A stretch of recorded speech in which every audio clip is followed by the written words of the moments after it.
You know he is against metrics. He has told you a number of different times, we give you way too much information in sports. Don't tell me how many miles per hour this leaves the ballpark. Don't tell me the pace of speed that the Miami Heat are playing in or how many miles they run. Yeah, how many miles? That's my favorite. He ran 3.8 miles. Okay, in but this is the highest tempo team that there is in the sport. They're going to play faster than everyone else. And Norman Powell is putting up like Giannis Antetokounmpo numbers in terms of efficiencies. MVP. Well, okay, but so you have come with a metric of your own to give the Miami Heat. Yeah. What is this statistic you have conjured? You know, everything has an acronym now. I'm going to be the first to admit I want to get out front of this. Go on. This does not flow mellifluously off the tongue. The acronym is Tydwtpitfr. And what that means is team you don't want to play in the first round. Okay, that's what that acronym stands for. Because here's what the Heat are. And I'm not going to be the one just to make a headline. What's the acronym again? Tydwtpitfr, team you don't want to play in the first round. I feel like I'm back in the BCS. And I'm not going to be the guy trying to make a headline by saying, you know what, nobody's talking about it, but the Heat have a chance to win the championship. I'm not that guy. I am a guy saying they're going to finish in the top 4. They're going to have home court in the first round, and you don't want to be the team that plays that. Oh, see, when you say it with that voice, that changes things. Wait a minute, right? That changes things. Because when he said top 4, I was like, I don't know about that. But then he said the voice, and I was like, okay, when you talk to me. Say it in a more threatening way, because I do believe the Heat are now that. I believe it's not too small a sample when you win at Philadelphia, when you're winning that way at Chicago. It's impressive. I mean, look, Maxi's scoring 33 a game. If we're going to speed the whole thing up, okay? If we're going to speed the whole thing up and all of a sudden the Heat are going to have a young 20-year-old who's going to do all the rebounding in where? He was a plus 26 yesterday. Yeah, he's incredible. But so if he's going to grow that fast in front of us to being a rebounding monster, Wemby Jr. And on the perimeter you have a point guard whose assist-to-turnover ratio is only going to get better with the speed. They're the fastest team in the sport, so they're playing the most fun. They ran Chicago off the court, and so what you're saying is now in play. Like, you got to say it with that voice, though. You got to say the initials. Like, you do not want to see this team in the first round. None of you. None of you do. I don't like you saying it. I want the voice. Yeah. Listen, it's Tydwtpitfr. Team you don't want to play in the first round. The Miami Heat, running like jackrabbits, they're going to be a top 4 seed. They're going to have home court. This team has never scored like this. During the LeBron era, they weren't putting up 140-point games like this regularly. This is an exciting team. If you grew up watching the Heat and you're still looking at those 90s games against the Knicks, where two teams are playing in the mud, throwing elbows, and the final score was 86-78. This is the opposite of that. This is the exciting jet age Miami Heat. It's exciting. I give Riley and Spoelstra all the credit in the world for flipping the whole script on how you envision Miami Heat basketball. This has been a fantastic season. Greg's absolutely right. We're running around at the Jackrabbits pace and running around in the Jet era. You know, the Miami Heat really are one of those teams you don't want to see in the first round. He's a Beatle. Yes, I'm George Harrison. I'm from the Beatles. And, Khalil Ware dominating last night on the glass. Taser him. All you need is love, am I right? Stop talking. This is going to be a long day if that's the bit. Love. Greg is legitimately excited today.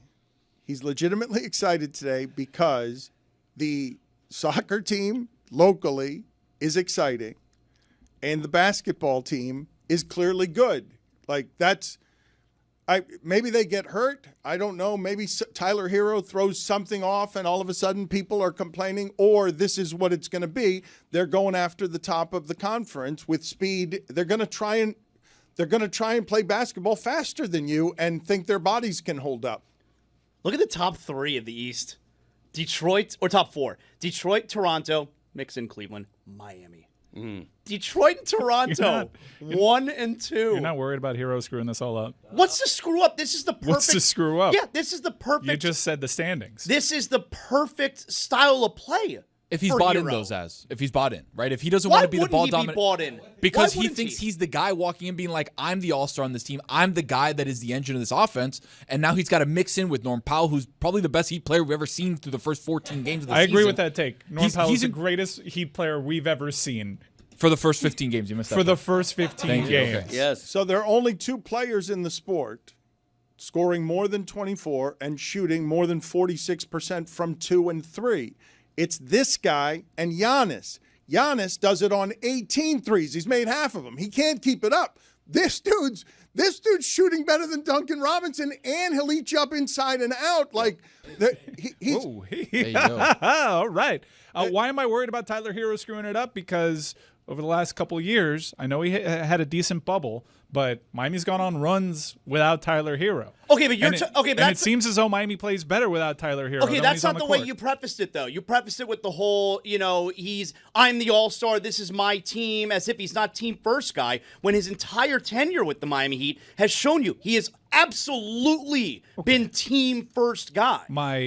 I guess my mistake there is I thought that was implied. Hanging over this whole Tyler Herro thing is the Heat seem to play better without him over the last couple Tonight seasons. is the 3rd game in 4 days, and he's going to come back against a Dallas team that is in disarray, is broken, and this has the potential. This has the potential to start one of those dumb conversations around a team. Is the team better without its all-star? But the thing about the Heat is they're top 5 defensively when Bam plays. They will not be that with Tyler Herro. What they choked out Bulls. They said, Bulls, you want to play at that pace? Okay, we'll score the 140. The part that's most confusing to me is what their starting group is going to wind up looking like.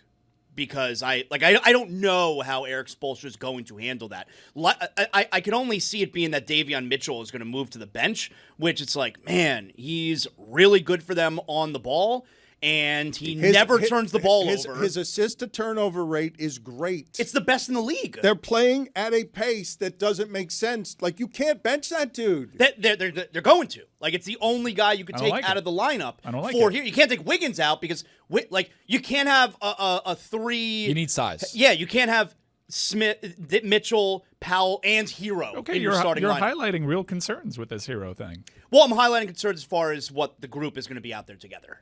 I think the other thing too is this offense is so fast paced that you need to be able to have the minutes spread out. So maybe a guy isn't playing 40 minutes a game, but you've got a couple guys playing 30, a couple guys playing 20 something. Like I think that's where that rotation ends up being. But guys, if you consider the science of this, like the science of it, on what the Heat endured in an offseason where get the guy, get Durant, get the guy. If what you're trying to do is that you've already figured out in the science of this, this speed is busting everybody in this sport, every physical body in the sport, except OKC because they're really young, but that might happen to Holmgren. It seems like a lot to put on the joints and the ligaments and stuff. They'll go 10 deep. Bam was out, and they survived it. Herro was out, and they've survived it because they can go 10 deep at this pace. Like it's not 6 or 7 players anymore. It's like, you want to play 10? All right, here are our 10, and we've got some young ones now. Like that's future of the sport stuff, how you compete at the top of the Eastern Conference as the Knicks break because Brunson breaks down. You wait for the Pistons. Is Cade Cunningham, is he going to hold up under all of that? They're good. They're clearly good. Very good. Giannis is out again because is his body going to hold up? That's interesting to go into the playoffs in a new NBA where everyone's hurt and say our science will be better than yours. We'll go 11 deep. Well, the depth is crazy. If you look at the box score now, just about every game, they have 8 or 9 players playing 20 minutes, 25 minutes. And that's what you want to trust Eric Spoelstra with, right? That kind of depth spread out to increase that kind of pace of play, to maintain that kind of pace of play, is exactly the formula. And I don't know about 10 or 11, but when Herro comes back, they absolutely have 9 players that they want to give minutes to.